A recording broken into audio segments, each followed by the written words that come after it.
Oh, thank you, Shahat, Steph. That was really a great introduction, and I'm honored to have been introduced by you. And yat kenya ani nishle look at the bashishin is a sana dashinale to head line dashiche. Bestot is do shot to the nasha. I could awe the astonishle. I introduced myself to you in the Diné or Navajo way, and I always do this out of respect for you, everyone in this virtual environment, but also our non-human relatives who are always listening and around us. I am of the Towering House clan, which is my mother's clan, and I'm born from my father's matriarchs, who are the Reed people. My maternal grandparents are from the Water That Flows Together people. Paternal are of the Many Goats people. And I come from what is now referred to as the state of Arizona. I come from the Diné Nation, Shanto, and Blue Gap, Arizona. But I do reside here in Flagstaff, Arizona. Where the Institute of Tribal Environmental Professionals is housed at. And I did neglect to give you an updated title. I'm actually now the co-director, so that was just a recent development, co-director of the Institute, which I'm very honored. But half my time is still spent on this program. I really, really like what I do. So I want to thank Will and the Northeast Cask for your invitation. But first, I wanted to tell you a little bit about, just really quick, about the Institute, about ITEP. Will you let me know if you can still hear me, okay? Just if you can just give me a thumbs up, and then I'll keep talking. So the Institute for Tribal Environmental Professionals is housed at Northern Arizona University. And yes, Will. Sorry, I did that by accident. You're good, yeah, sorry. Oh, okay, sorry, that's okay, good. I saw you raise your hand. Thank you, I just want to make sure. So we're housed at Northern Arizona University, and we were created in 1992 by our Hopi relative, Virgil Masayesva, who has since moved on to the next world, and also a former professor at Northern Arizona University, Bill Auberly. And they saw a vision of where tribes were being trained to manage or care for their own land. And it started off actually as an air quality program. And now we house several programs, including the Waste and Response Program, Environmental Education Outreach, the climate program, air quality still reigns, is still there. We just had our National Tribal Forum on Air Quality last week in Gila River down in Phoenix. So we also house, I believe, like 5 tribal working groups under the US EPA. So like the National Tribal Air Association, National Tribal Water Council, the Pesticides Council, and the Waste and Response Steering Committee. So we do quite a bit of work with tribes across the country, although we are housed at ITEP, or the Northern Arizona University. And then the climate program itself was actually created in 2009 with some EPA funds, but then thanks to the Obama and Biden administration, we were able to create a cooperative agreement with the BIA, Bureau of Indian Affairs, what is now known as their Tribal Climate Resilience Program. And we provide a ton of outreach and resources for tribes, some of which you see on the screen there. So if you visit our website, we do a number of things. And this is where I actually met Steph Courtney. We were down in Ocala, Florida, hanging out with the Seminole, Mississippi, and some other tribes to learn about adaptation planning and what tribes can do within their own communities. So that was a real delight to get to know you as well. We do a number of items, actually not items, we do a number of things, including workshops and webinars, outreach such as this, what I'm doing today.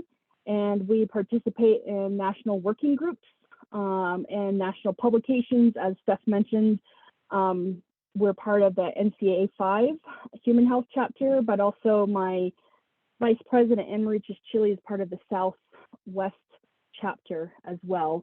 So we're pretty prolific in what we do. And we actually saw a vision for this report, which is what I'm here to talk about, is the Status of Tribes and Climate Change report. This was released at the end of August 2021. And I'll talk a little bit about what went into the report and just really skimming over it. It's 317 pages, and I've pretty much skimmed over or read almost every single page. So I'm going to try and relate it to the Northeast as much as I can, but it'll just be like a broad overview. This report was convened by ITEP, and we saw the vision for this report back around 2018. We all felt, we kept hearing that there was a need for a standalone report that really honored the voices and the efforts of Indigenous people across the U.S. And we were not part of a lot of reports, maybe except a sentence or part of a paragraph. It wasn't until the National Climate Assessment, the fourth one, that there was actually a full chapter dedicated to Indigenous peoples. And now for this fifth one, I believe there are more Indigenous authors involved. So we are really honored to be a part of it. And we are also part of the IPCC report that came out last year. I can't remember which version it was, but we were part of the chapter that talked about the Indigenous peoples and traditional knowledges. So we started a working group in the middle of the pandemic, a virtual working group. And that included a steering committee of 25 people. And you see like kind of the timeline there. So we are currently working on the second iteration of the report that will be solely dedicated to Indigenous knowledges, traditional knowledges, because there is so much conversation and efforts, past, future, and and current, that really needs to be addressed. So I can talk a little bit about that. We aim for this report to be published every other year. So this report was made for you. It was made for anyone who wants to know a little bit more or get an insight to what tribes are doing in regards to climate impacts in their respective communities, and perhaps with partnerships across boundaries. Again, it was written for tribes as well, so to elevate and uplift their voices. As I said, we had a steering committee of over 25 people, and that included academics, climate adaptation science centers. We worked a lot with the tribal liaisons, and also some community members, nonprofit tribal organizations. And then our author team was about a little bit over 90 people. And again, that was a very diverse group of people that worked on several chapters or one chapter.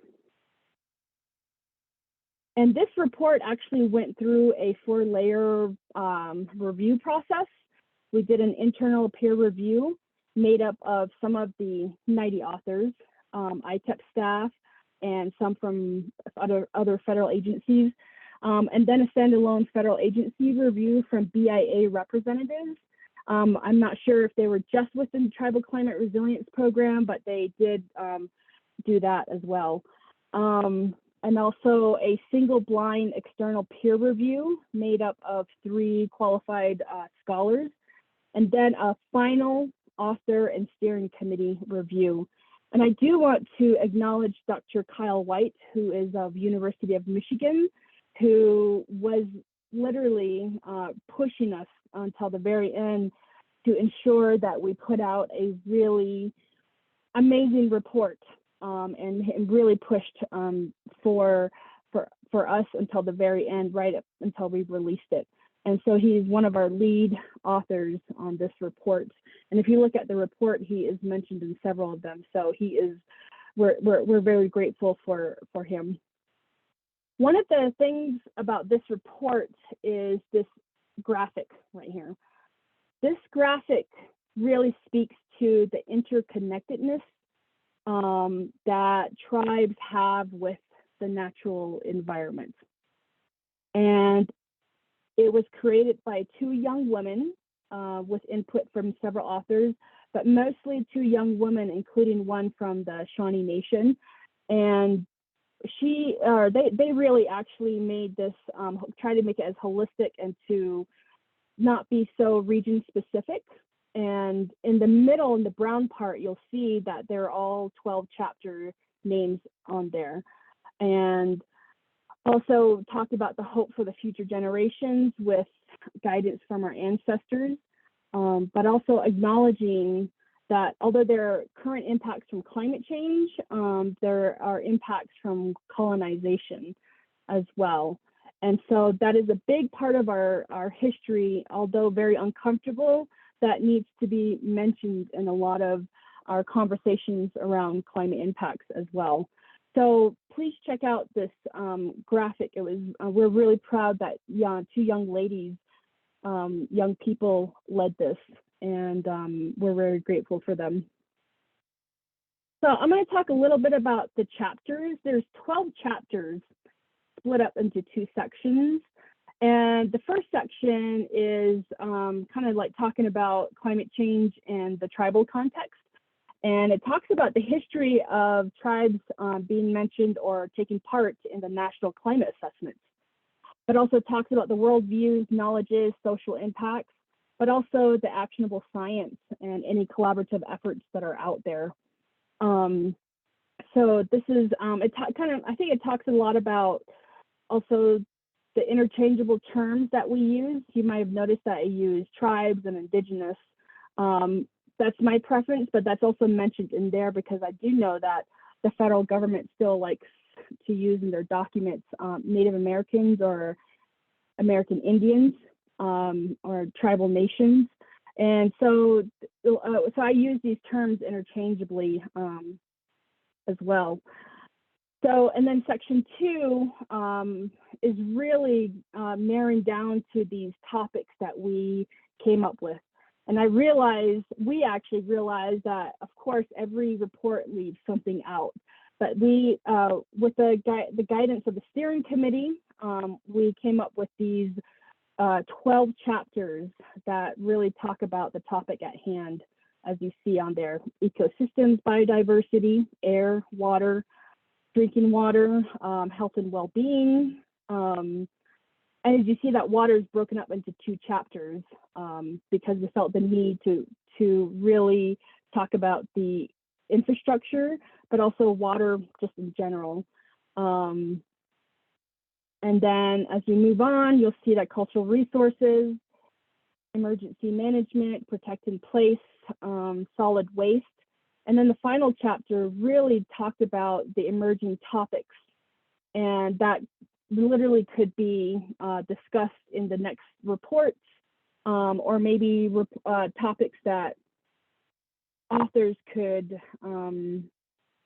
maybe they considered it for the Indigenous Peoples chapter for this 5th National Climate Assessment. And that was done under the request of the Bureau of Indian Affairs. They were a large part in helping guide the chapter that dedicated to the Indigenous peoples in the 4th climate assessment. So there's 12 chapters out there. And I just want to mention that each chapter is actually preceded by a narrative.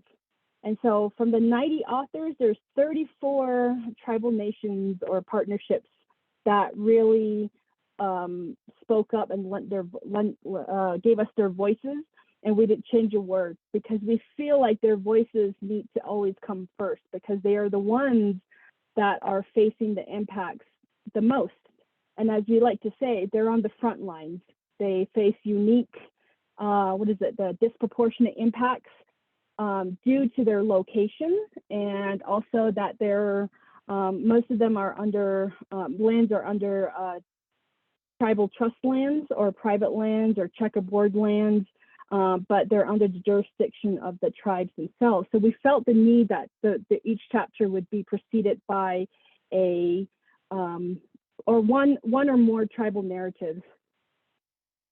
And a part of the stack report, you'll see it has key messages and recommendations as well. And so at the end of the report, after chapter 12, there's a section where it just talks about key messages and recommendations for each chapter. So it's all you know, nice and packaged for you, so you don't have to go flip through each page for each chapter's key message and recommendations. We also had an appendix on funding and resources for tribes as well. And excuse me, kind of went back a little bit. So this was a really intense report that took over 2 years as one of our first ones. And again, each chapter has multiple authors with one lead author. And we're not sure if the second one will be kind of situated this way as well. So we also have a steering committee for this next report as well. And we hope that report will be released later this year or early next year. And so we might be soliciting for authors on that as well.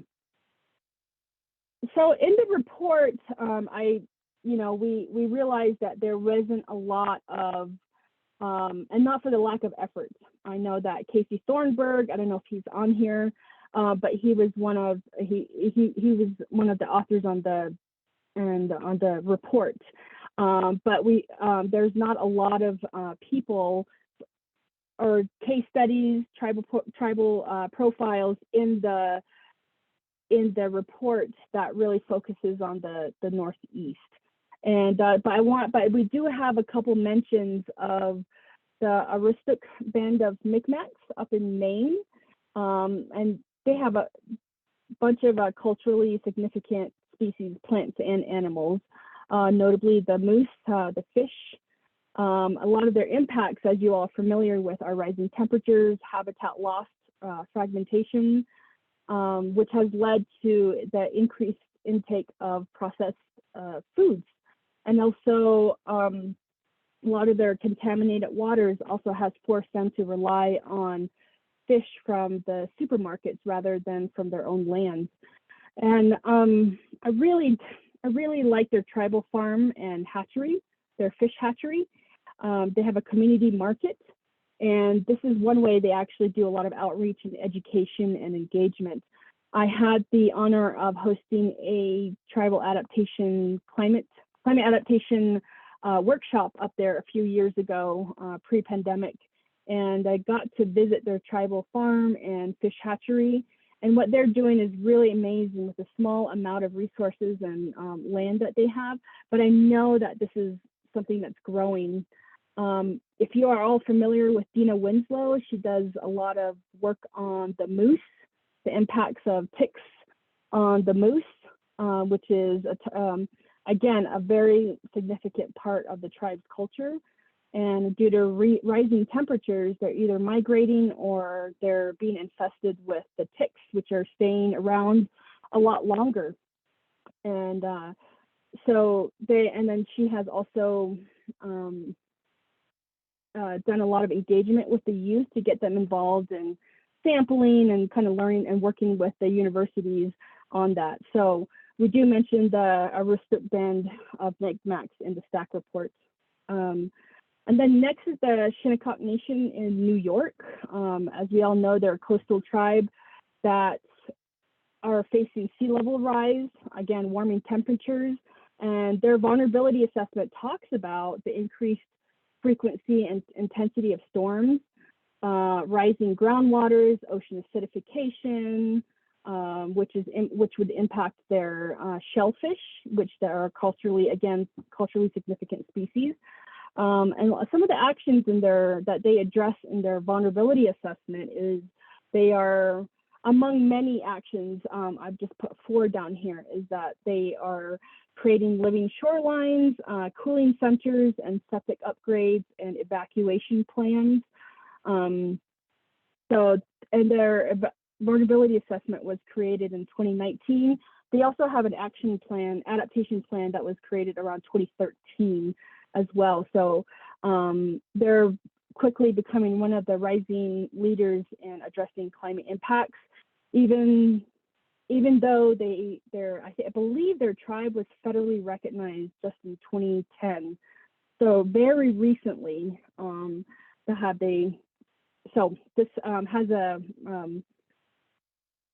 it has an impact on, you know, what they can do with the resources that they can get from the federal government and local resources. So I believe Siobhan Smith is still working on this, so I really appreciate her work on that.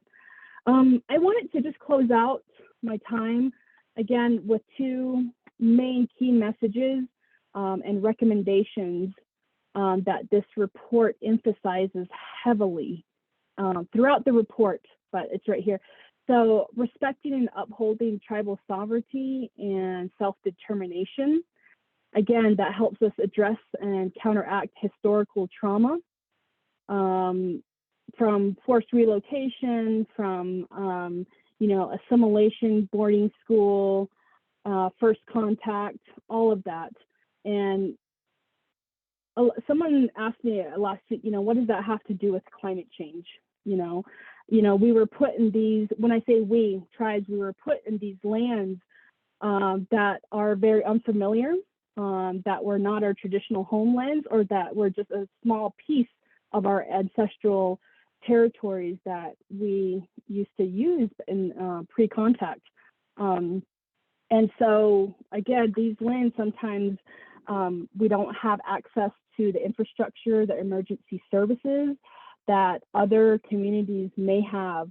And so that leaves us facing climate impacts more and feeling it more severely than other communities. Also recommend, so this is a recommendation across all chapters.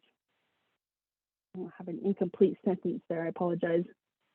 And the next key message is to integrate holistic responses that are in line with tribal values. I cannot stress enough that climate change is not only impacting the natural environment, it's impacting the people who depend on the natural environment as part of their ceremonial, their cultural practices, including prayers, ceremonies, subsistence gathering, hunting, all that stuff. And so it's like a really innate relationship that we have. And that is part of our, if not the main part of our tribal values of how we value the environment. So again, the interconnectedness is something that we stress in this report, and we want people outside of our communities who don't know or are unfamiliar with the interconnectedness relationship tribes have with the environment to understand that this must be addressed.